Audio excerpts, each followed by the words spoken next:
Hello hello, j'espère que vous allez bien. Ça fait un petit bout de temps que j'ai pas posté de vidéo parce qu'un bug du moteur de jeu m'interdisait de packager, donc ça s'est accumulé et j'ai pas mal de choses à vous montrer dans cette nouvelle version d'IAG qui est la 06. On va commencer par du nouveau contenu.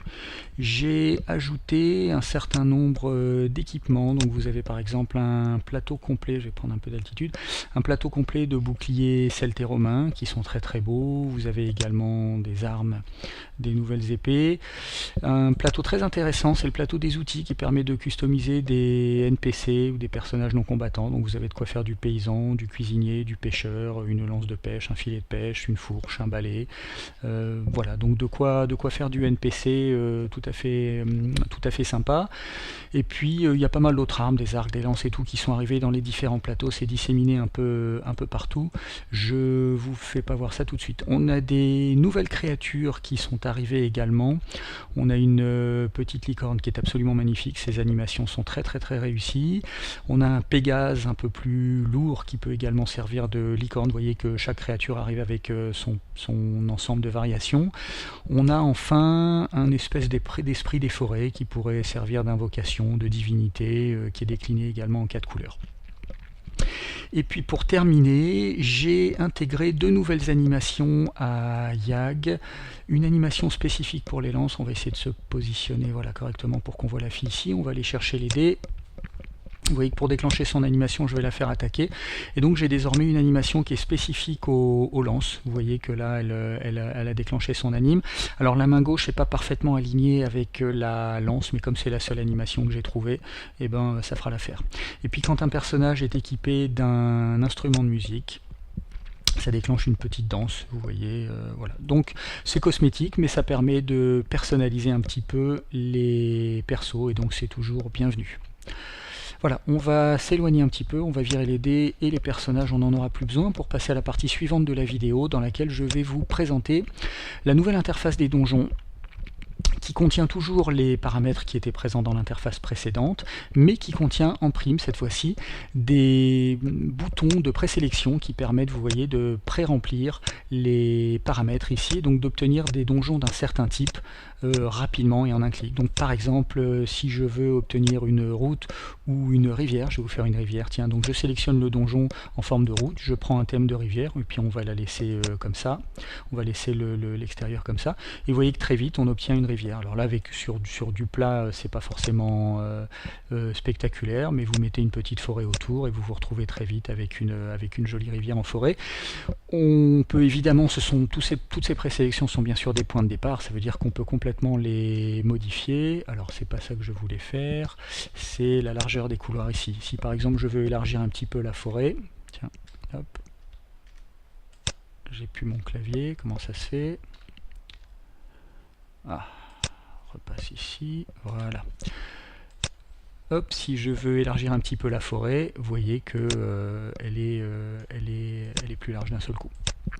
Donc c'est très facile et ça permet très rapidement d'obtenir des donjons intéressants sans trop se casser la tête avec les paramètres. Donc par exemple ici, si je veux un temple égyptien, je vais choisir un thème égyptien, je choisis le thème du donjon standard ici, et puis on va mettre ça dans du désert. Voilà, et vous voyez qu'en 2 clics, je vais accélérer un petit peu ici, voilà, la vitesse de la caméra est bonne. Vous voyez qu'en 2 clics, on obtient un petit temple égyptien très chouette et tout à fait utilisable rapidement. Voilà, le dernier thème que je vais vous montrer, la dernière présélection que je vais vous montrer, c'est celle-ci qui permet d'obtenir des donjons présentant un peu plus d'altitude. Vous voyez que ici on a de l'altitude, alors ce donjon là est un peu complexe, donc on va choisir un thème plus simple, on va revenir sur un thème de, voilà, par exemple de la verdure simple avec de la forêt autour, ça sera parfait pour illustrer ça. Vous voyez qu'ici, j'ai un thème ici qui favorise, donc ce thème-là favorise des grands écarts d'altitude, donc ça permet de créer des petites falaises. Quand on a besoin d'un scénario où on a besoin de jouer avec du relief, avec de la 3D, pour faire une embuscade ou que sais-je encore, eh bien on a des présélections ici qui nous permettent d'obtenir ça assez rapidement. Voilà.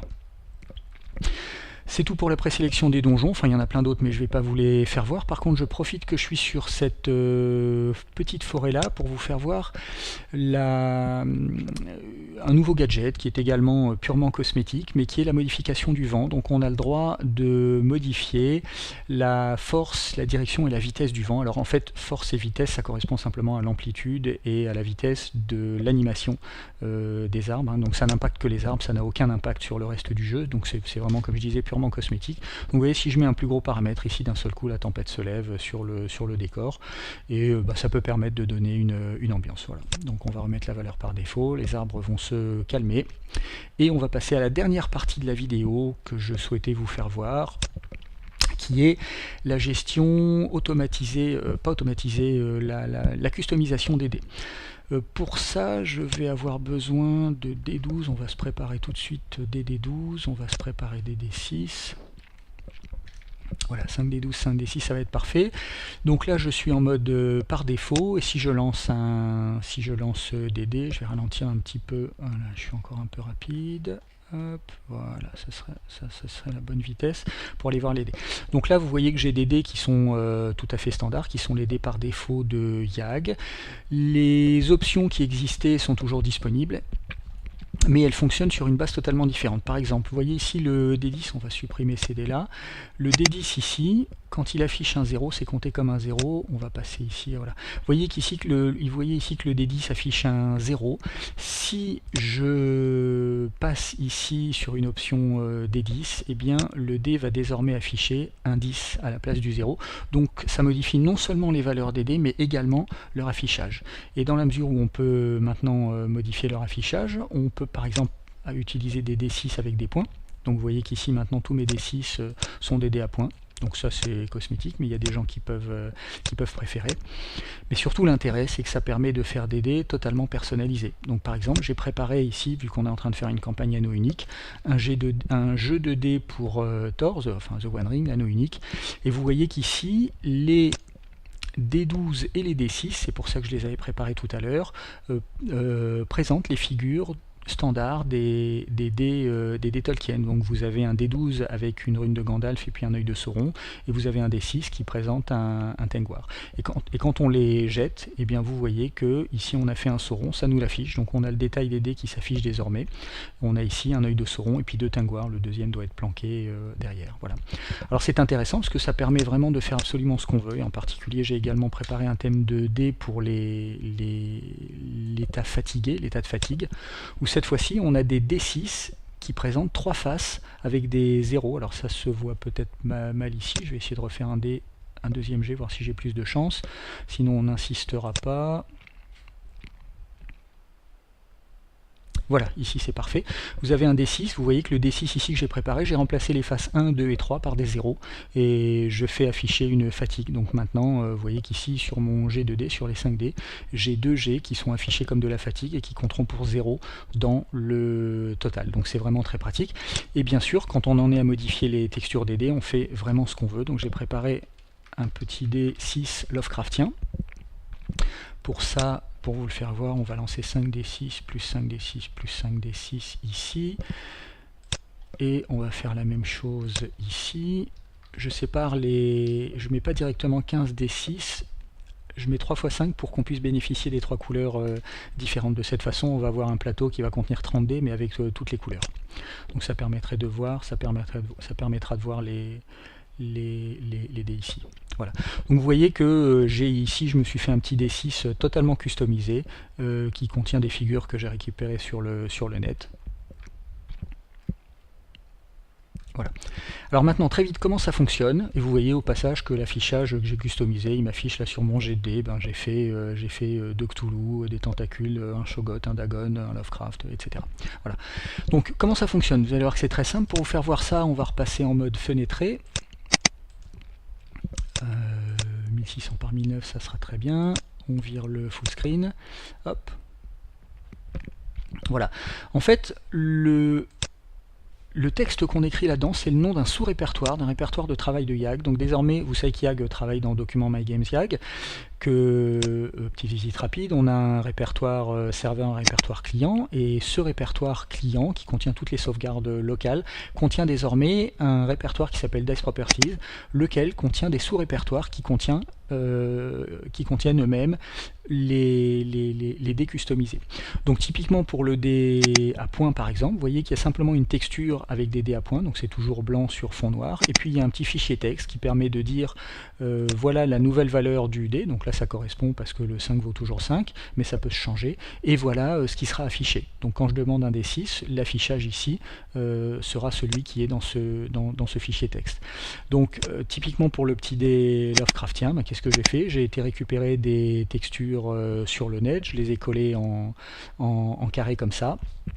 Je les ai mises c'est de l'inversion de couleur avec Paint, enfin bref, vous bricolez un petit peu avec Paint et vous faites très vite le dé que vous voulez à partir de textures que vous avez récupérées. Alors pour vous aider, YAG vous propose un ensemble de, voilà, les layouts ici, donc les layouts, pardon, la façon dont les dés sont agencés. Donc comme ça, si vous voulez vous mettre un calque qui vous permet de savoir exactement où sont les faces de vos dés, vous avez des modèles qui vous permettent de vous faire des dés tout à fait propres. Voilà, donc vous voyez que c'est très simple, vous préparez votre fichier texte, vous préparez votre fichier de texture, vous mettez ça dans le répertoire, vous l'appelez comme vous voulez, et vous avez juste à taper le nom du répertoire. Je ne l'ai pas encore fait, mais je pense que je vais très bientôt rajouter 2 ou 3 champs vides customisés qui permettront de les pré-remplir, qui permettront à chaque utilisateur de les pré-remplir avec des petites checkbox pour sélectionner directement. Ça permettra de taper qu'une seule fois les 2-3 thèmes qu'on veut utiliser au cours d'une partie et de pouvoir les changer rapidement avec une checkbox plutôt que de taper à chaque fois le nom. Donc voilà, ça sera facile, c'est rapide, je ferai ça sans doute aujourd'hui ou demain. J'ai juste pensé pendant la vidéo, c'est pour ça que c'est pas encore fait.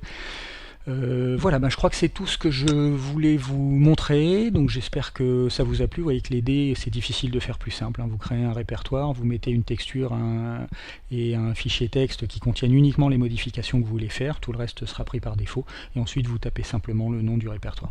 Et au passage, hein, ce que vous avez compris, j'espère, quand je fais une présélection ici en cliquant, vous voyez que YAG se contente simplement d'aller chercher le sous-répertoire dans lequel on a préparé les dés. Hein, d'accord, donc là, par exemple, il va simplement lire le répertoire D6 que je vous ai fait voir tout à l'heure. Voilà. C'est aussi simple que possible, j'espère. Voilà, ça permet de customiser les dés de façon intégrale, donc c'est vraiment très pratique, très bien. Et ben, j'espère que ça vous a plu. On voit tout ça mardi, on teste tout ça mardi. Merci d'avoir regardé cette vidéo et puis à très bientôt. Ciao.